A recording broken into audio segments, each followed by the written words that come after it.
Imagine a learning institution in which all students, staff, and faculty can speak their mind about any subject that they care to and can express any opinion, positive or negative, to anybody in any situation. You may have imagined an ideal learning environment in which ideas can flow freely and nobody is tiptoeing around anybody else with a fear of offending someone. Or you may have imagined a hate-filled environment where anybody speaks their mind regardless of what other individual or culture they may damage in the process. Each of these scenarios have their positive and negatives, but to analyze them each, we have to ask the question, to what degree must we allow or limit the First Amendment to the United States Constitution?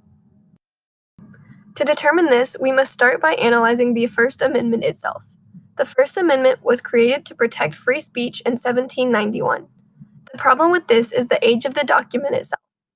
In the time when it was created, the leading headlines were of Napoleon Bonaparte being promoted from colonel to general and the semaphore machine enabling a speed up in long-distance communication.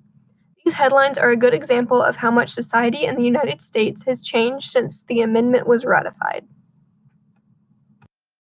Because the First Amendment was created so long ago in an almost completely different American society, it does not have any type of regulations for speech that is expressed through the internet or any type of electronic channel. This static document was created 227 years ago and no longer fits as a valid set of rules for our dynamic, modern society.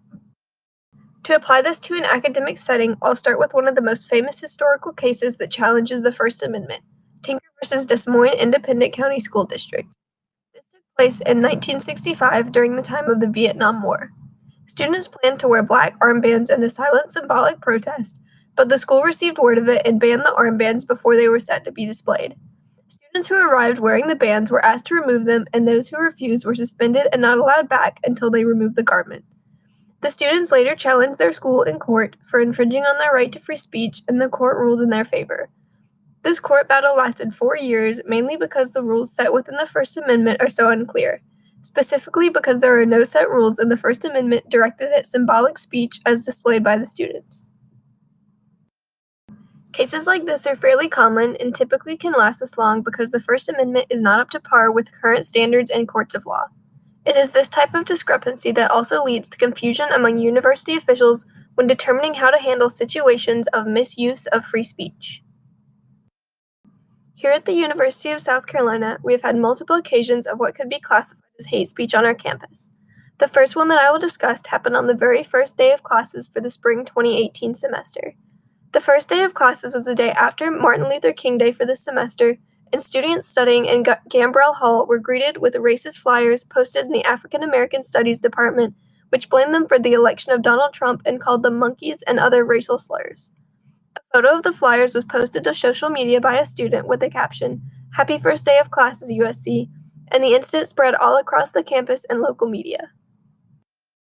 An investigation into the incident was launched, and many prominent individuals from the university, such as Student Body President Ross Lordo and University President Harris Pastides, released statements condemning this individual. In a separate incident from the university later in the semester, a student from the Gateway program tweeted a racial slur towards those who kneel during the national anthem. On a disciplinary level, this incident is very difficult to judge.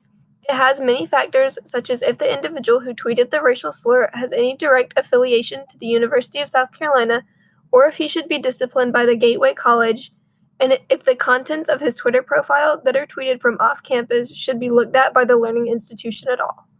It is these types of incidents that are not entirely black and white that do not directly fit into the rules laid out by the First Amendment. The incident prompted University President Harris Pastides to launch his Not on Our Campus campaign. He kicked off the campaign on Green Street, where he spoke about the current trend of these type of incidents at the university and addressed them. The prompt action on the part of President Pastides to combat the issues that are apparent on our campus are likely what keep the university out of the spotlight for being known to have racial incidences. Despite all of the caring and compassionate people at the university, it is individuals who are out of line who can easily ruin the reputation of the university as a whole. It is because of cases like this and the opaqueness of the First Amendment that colleges and universities fight to limit student speech. Restricting student speech is often the best thing to do to keep the student body safe and diverse, and to keep the institution welcoming and functional.